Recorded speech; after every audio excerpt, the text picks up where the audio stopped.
Welcome to the Redemption Recap, reminding you of what is happening here at Redemption. Here is today's episode. Hey friends, my name is Jordan. I'm the host of the Redemption Recap, a podcast reminding you what is happening here at Redemption Church. This past weekend, we had the Clear Truth Conference, and I must say, it was absolutely amazing. We had different speakers from different walks of life come together and talk about teaching and preaching clear truth in their personal public square. Now, let's be real. All of us have our own personal public square, which is our family, our work environment, you name it. One of the panels that we had this weekend was talking about teaching and preaching clear truth in our personal public square, meaning our family. And I would love to share with you what this panel had to say in regards to doing so in the household. Let's jump in.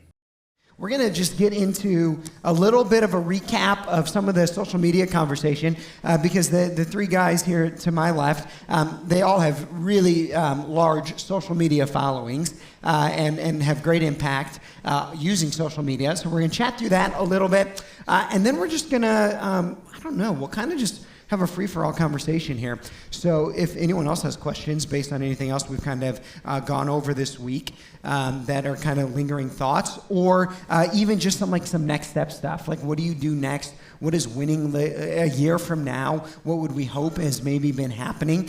Okay, there are a lot of questions coming in. This is great. Apparently everybody has my phone number. This is awesome. Cool. Okay, so the first question I want to hit a little bit of the social media stuff and ask this again. How have you learned to balance the difference between fun, truth, sarcasm, and mean?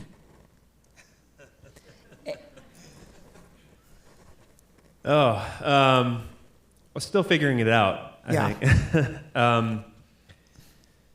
Well, I think one of the biggest things is what you said, Mike, was not taking yourself too seriously. Everyone on the internet kind of becomes a sociopath because you forget that there's a person on the other side. You forget who you're yelling at. Something happens, I think, too, when you put something on social media and you get a lot of bad reaction to it, or people are dragging you over it. Your pride rises up, and you're like, I have to fight these guys. I got to show them. I got to make them look stupid now. They just made me look stupid, and it's just an endless cycle. So I think that the first thing is one of the most disarming things in the world, whether it's comedy, media, social media, is the ability to be the fool, to be the idiot. We're all kind of idiots, and you have to be open and willing to look silly sometimes.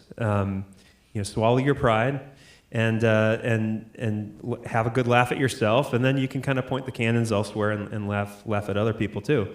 But as far as balancing, with the B, what we're doing, every morning. So what I do is I'll get up, I'm looking at all the news sites, left, right, and center, kind of getting a sense for what the news cycle's doing and what the culture's talking about, and then I have writers all around the country who pitch. I write, and our editor-in-chief writes as well, and we'll start to kind of form headlines around what the news cycle's doing.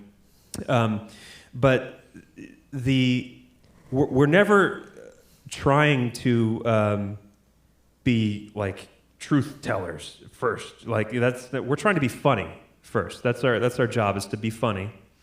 And truth telling is just kind of a natural derivative of that. If you get too self-important and prideful about who you are and how smart you are and the things that you have to say to the world, you stop being very funny. And you kind of lose your charm a little bit. And so funny comes first. And the truth is just a result, and don't take yourself so seriously. I actually learned more from Foster about how to handle myself online than myself, so his answer is going to be way better than mine. I've kind of settled into this idea of the back-to-back proverbs: answer a fool, and the next verse says, don't answer a fool. And you're like, wait a second. And it's like, yeah, life is not exactly that clean cut all the time. on social media, right? Like, should I have said that? Should I not? Should I respond to this comment or should I not respond to this comment? Or like, where's that balance, as you asked? It's like, it's wisdom. I think it just comes in time. If you're engaged in a medium for long enough, for the right reasons, I think you kind of learn that, and you just learn wisdom, and then you try to apply it best you can. And I was talking to somebody in the break that mentioned like a positive interaction he had online was when he corrected himself and said, I was wrong. And so I think the humility to admit, yeah, I was wrong about that. I shouldn't have said that, or I didn't do that way, and reaching out to somebody and making a sincere apology for how you carried yourself or what you said or how you said it. You know, I think those are all good things. Yeah, the sincere apology. I've I've actually gained a lot of relationships with people on the other side of the aisle through sincere apologies. Sometimes we'll go back and forth online. I'll reach out and apologize, or they will reach out and apologize, and you form a relationship. And it's so unheard of for someone to reach out and say, hey, I'm sorry, I got too heated there. Please forgive me, or I'll delete that, or you know what I mean? People don't do that. And when you have the humility to do that as a Christian, it really it speaks volumes. It's a way to minister, I think. A book I'd recommend would be Neil Postman's Amusing Ourselves to Death, which came out 1984, actually. It's a great book, and he kind of takes Jacques Ellul and makes him accessible for regular folks to help you think through how important medium is. Part of the problem with online communication is that it's not embodied, but it's immediate, right? So you can immediately share your thoughts. So it's not like even like an email where you have to write it and still push send. It takes a little more. It's just so quick. You can say a lot of stupid things. So a lot of the stuff I post, I write. I wrote a long time ago. I really write anything. I'm the opposite of you. I'm not trying to be funny necessarily. I'm not responding to the news cycle. I don't care about the news cycle at all. So I find that I like to write things and sit on it for a bit, and then sometimes I'm like, yeah, I should not say that.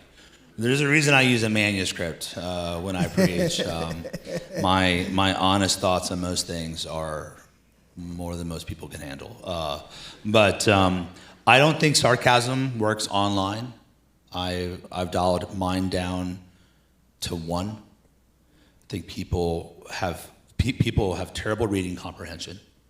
They have what I would call associative thinking. So associative thinking is the cutaway jokes from Family Guy, right? It's like, oh, that one time someone talks about the ocean. And it's like, yeah, when I was a fisherman on a boat, right? Those things are not really attached, right? But if you say something like dominion, which is a word I use quite a bit, and it's good to be a man, people think domination, and from domination they think BDSM. This is literally how minds work, right, these days. So then you can say one thing, and their mind's running in a different direction, and then emotional reasoning is if however you make me feel is what you intended to make me feel, therefore it's your fault. Right? So if something you said enraged me, it's because you wanted me to be enraged, because people are victims, they don't take responsibility. So when you mix emotional reasoning together with associative thinking, people are having entire arguments with you about things you're not even talking about, and you cannot convince them otherwise. Right? That's the entire culture. I don't care if you're like right or left. This is just, we've been brainwashed to think this way by the quick transitory nature of things, and how people just skip from one thing to the next. We have ADHD, right, as an entire culture. So I find that plain, straightforward, warm, to the point talk works for a pastoral use of social media. And my sense of humor tends to either be absurd or dry. So sometimes that works. But I find that people have a really hard time. You're talking about the fact-checking with Snopes, right? And we all laugh at that. But it's amazing that I'll say something that I think is clearly absurd, and I am making a joke, right? Yep. And I got so sick of social media, I was just maybe deleting a few thousand tweets. But But I was going through something, and I got sick of people a while back just arguing everything I posted. So I, for a month, just posted pictures of kittens on my Facebook. And I decided I wasn't going to explain to anyone what I was doing, other than my wife. I'm just like, if people would ask, and I just would just ghost them, right? And everyone thought it had all this deep meaning. No, I'm sick of you. I'm sick of you arguing about everything. The internet was made for cats, right? We're all still suckers, like cat reels. Sometimes I fall down that algorithm, you know, like, oh, look at that cat, it's funny.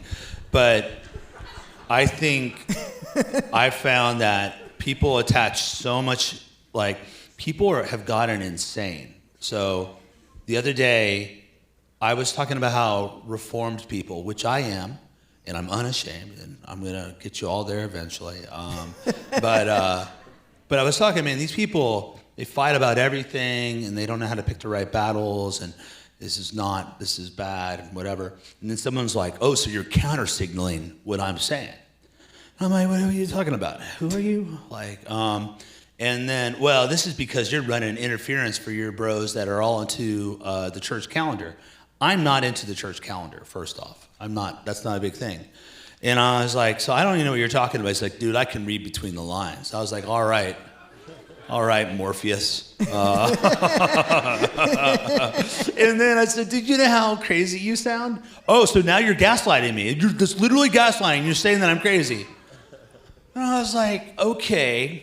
So now anything I say can be a counter signal to what you're saying. And if I tell you that's not true, you sound crazy, I'm gaslighting you. So that's narcissism, first off, that everything I'm saying, look, I literally don't care about almost any of you. I don't know why people won't just be honest about that. Like, I don't care about any of my followers and friends if I don't, like, it's like, as a theory I do. You bear the image of God, but when I drive home, I'm gonna forget almost everyone I met here.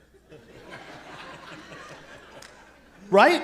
I'm going to forget almost everyone I met here, and I'm going to move on with my life because it's just, especially on social, it's just like digital avatars, right?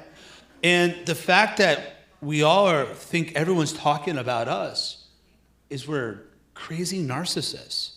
So I just find on social media, shoot it straight, try to be encouraging. People are crazy, right? Can't fix that. And when people freak out, just turn the phone off. Like, I've had straight up death threats. Like, people try to, like, people will text Emily, we can tell you're in a really bad marriage. We can see it in your eyes. We're gonna, if you just need help, blink twice, sort of thing. You know? And Emily will, like, text back, like, they'll hit her up a messenger, LOL, my life's great. But you know, I've gone viral a couple times where they've really tried to people try to get me fired all the time and all that. So people are like, how do you deal with it? It's like, it's got an off button, man. Like, just turn it off or delete the text or tweet sometimes. Well, I want to stand for truth and lose your entire life. I choose to fight another day. I think I can outwit these people. Yeah. You know. So those are just my general take is relax. Also, just another thing. I'm doing it for the people that are watching. I always hear people, I post it for the people the lurkers. Are you a performer? Is your whole life like this voyeuristic nature to our culture? Like, look, just argue with the person you want to argue with. Say it to their face. You don't like a guy and you have a problem with them, tell them to shut up. Let it go, right? If you have something you want to engage it. But the sort of weird passive-aggressive voyeurism of our culture is like soul-destroying. So I just speak it straight. That's the time I live. What advice, anyone on the panel, and you can choose your audience here, what advice would you give either to our middle school, high school, and college students relating to social media, or what advice would you want to give to parents of middle school or high school students as it relates to social media? Stay off of it.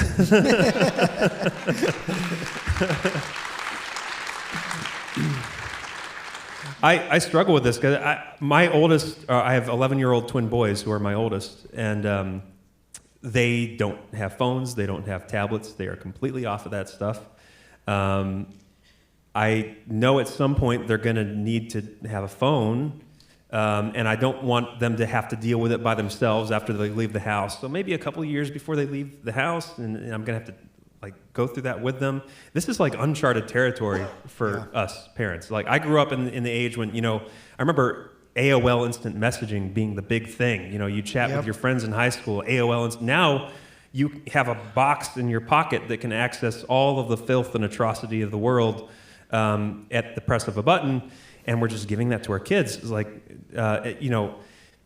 then you think about TikTok and the algorithms that are designed to addict kids. It's designed to create dopamine addicts.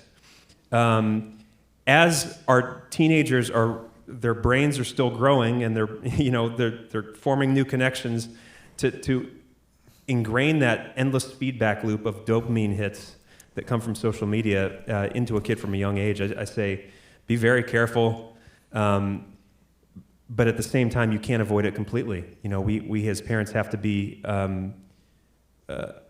aware of the world that our kids are living in, and be ready to instruct them how to live their lives and be Christians in the social media age. I liked your talk, Mike. I love the idea that this can be harnessed as a means for the gospel. That's how we should look at it. It's not a drug. It's not something to feed our flesh.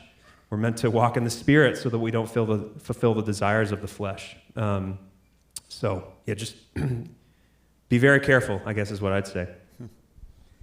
I faced this kind of rise on social media while raising 4 kids. So it was like very real time, and my advice would be let the internet, let social media be far downstream from your real life, right? Like, not the reverse. So getting online and engaging that way, I treat that like teaching my kids any other morality, which is that like there's a lot of loaded guns out there. So treat them all like they're loaded, whether they are or aren't, right? So you put a fire in the fireplace, it can warm you up. If you build a fire in the middle of your living room, it might burn your house down. So you got to be careful with that, and you got to treat it with proper respect. And I have found that life does not work very well in reverse. If you are learning your way to engage and see the world from the internet, it can have a very negative impact or stunt your development in real life. But if you really get real life, you can then leverage the tool. And so it just doesn't work in reverse. So for the high schoolers that are here, college students, people thinking about this, I just can't encourage you enough to really build the real life skills, real world communication skills that can then be used in a different medium, but it won't work very well in reverse. You need to be able to look somebody in the eye and shake their hand, right? So, and even learning theology, I mean, there's every single commentary or all sorts of great knowledge that's online, but it's like you can't learn by just picking this buffet of random stuff online without any direction. You need that from somebody in your real life who's actually discipling you. You need to listen to your pastor. You need to go to church. Like, you can't go. There is no such thing as online church. That's a lie. Okay, that doesn't exist. That you can't be a part of an online church. That's not a thing. Yep. So just put on some flesh and blood and worry about the internet later if you're in high school. Like, don't worry about that. Okay, you have plenty of boomer jokes to make, when you get there. So that's my advice. I tell my kids that God forgives, but the internet never forgets. I really, and I tell them the story like. So I went to 8 different schools growing up, and I eventually settled in 8th grade in Lawrenceburg, Indiana, of all places. And so a lot, but it's a small town America, so a lot of my classmates had gone like kindergarten up together. And there's this one kid that everyone said he pooped his pants in second grade. And I was like, did you really do that? He's like, no, man. And they're like, dude, he's lying. I was there. It was terrible, right? But there was no video footage of it. All the mistakes I made, there weren't cell phones around. There weren't the internet, right? One thing that's really terrible about this current generation is that their entire life is being recorded and they can't make mistakes. And so I allow my kids to get a Gabb wireless phone, G-A-B-B wireless. It doesn't have internet access on it. It has like a GPS. You can text. It takes photos. Kind of like taking photos with a potato, though, but it's got a camera on there. So when they're 15, they get one of those. And then once they get their none of my kids have social media. They're not allowed to. They have Discord, but I check everything, and I say, look, if there's anything deleted from history on our computers, which are all in a public area, I'll know. I know. I will find you. I know. I don't actually do that. I just tell them, like, don't be ashamed if you make mistakes. Tell me I'm here for you. I love you. Okay, let's work through these things together. But then we allow them to get something like an iPhone once they're holding down a W-2 job, right? And try to prep them and move them up through this. But I think the big thing is just to explain to them how dangerous it is. So when my kids get a phone, especially my boys, I'll say, what happens if a girl that likes you texts you a nude photo and you share it with someone else, right? A girl your age. And they'll say that's distributing child pornography, because that is what that is. Actually is. It's like that is what it is in some states, just depending on the age and all that. And so you have to prep them for this world. I also have had the benefit of knowing influencers and who's real and who's not. And I'll talk to my kids straight up like, this dude's a loser. And people always tell me I have a good marriage. I'm like, how do you know I don't beat my wife? I don't. How do you know? Because of Instagram? Right? Like, you saw the edits, right? Like, even the pictures you put on social media are nice pictures, which I don't think you should feel bad about. Right? I do think there should be one day a year where it's just like your driver's license. But I think just helping talk to the kids about the reality of this stuff. How many people put up a good show, the real risk involved, without making them fearful, and just telling them like, hey, it's nice to have mistakes that you don't have to have held over your head your entire life, right? And so Cade, who I know is in the room watching right now, Cade likes to debate online a little bit, and I'm like, dude, it's not underneath your real name, is it? You know, like, why don't you just lurk for a while? So just have real talks. Those are some of the things you have to talk to them about. So yeah. One of the we're gonna switch gears out of the social media conversation, and kind of pick up on a couple things that each of you guys picked up on in your talks, and that is when we talk to people in this room. Most of the people in this room are not in full-time ministry, right? We use the term everyday saints. How, when it comes to self-discipleship, obviously going to church is important. But when you talk about growing, the importance of core doctrine, we talk about establishing kind of a solid personal faith. All of us would say, number one, get yourself into a good church, right? Of course, we would say that. Beyond that, what advice would you have for people? We don't have to go in order, by the way. I'm thinking, but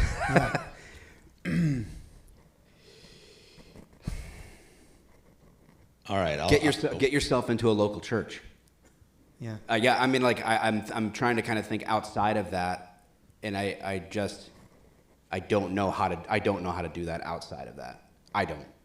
Like, I can't think of, because the only way I'm to grow is by the means God has ordained to do that, and so I have to gather with the believers to receive Christ in word and sacrament. I have to do. I can't grow outside of that. And obviously, like, a devotional life is important. I need to read my Bible. I need to know Scripture, but I cannot. It can't be just me and my Bible.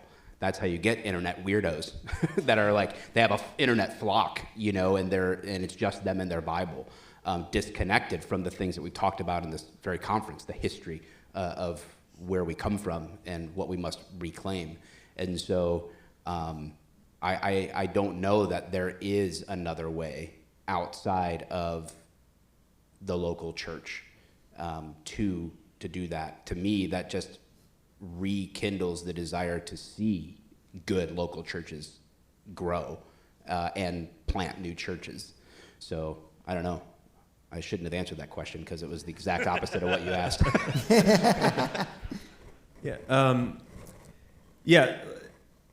It's very basic. I remember growing up, our family got our very first computer, and my dad put it was a Windows skin for kids. It was called Kid Desk. You had little icons you could click, and he rigged it up so that every time I booted up my computer in the morning, booted up, that's an old term. Yeah, people don't know what that means anymore. My dad's voice would come across the computer speakers, and it would say, "Hi, Joel, have you had your quiet time today?" Wow. And it used to drive me insane, like, "Dad, quiet time." But my dad, every single morning when I got up, he was already up in his recliner. He had a big lazy boy recliner, and he was reading his Bible. And to this day, I still thank God for that I had that example, that he spent time in the Word. And you need to have that discipline every morning to read the Word and to give yourself space and silence for the Holy Spirit to convict you of sin. You need to confess your sin, and you need to spend time in prayer. The other thing, too, just kind of going off the local church thing, you should be getting together on a pretty regular basis with a small group of friends, 2, 3, 4 men or women. And what I encourage you to do, if you meet at Panera or coffee shop, whatever, you don't need a book to go through or a program or journey groups, life groups, whatever. Get together with 2 or 3 guys and read through a chapter of the Bible together and then pray together. That's it. It's really that simple. Time every morning spent in the Word by yourself, meditation. Time every week or every month spent in the Word with other believers. Pray through it together with them. Share your life with them. And do that again and again. Don't stop doing it. That's it. That's great. Man, that was such a good conversation, and I really enjoyed hearing the different perspectives coming together to talk about the one thing that they have in common, which is that they love Jesus and they want to lead their family well. If you want to hear more of the conversation, do not forget to click the link below, and it'll take you over to Clear Truth Media's YouTube channel. You can hear the full conversation there. Hey, if you're new to the Redemption Recap, don't forget to like, share, and subscribe so you do not miss a thing. If you were listening to this via Apple Podcasts or Spotify, give us a 5-star review. It really does let us know how we are doing and how we can improve upon what we're creating here at Redemption Church. Thanks, my friends. We will catch you on the next one. The Redemption Recap is an extension of Redemption Church. For more information about the church, please visit experienceredemption.com. Thanks for stopping by.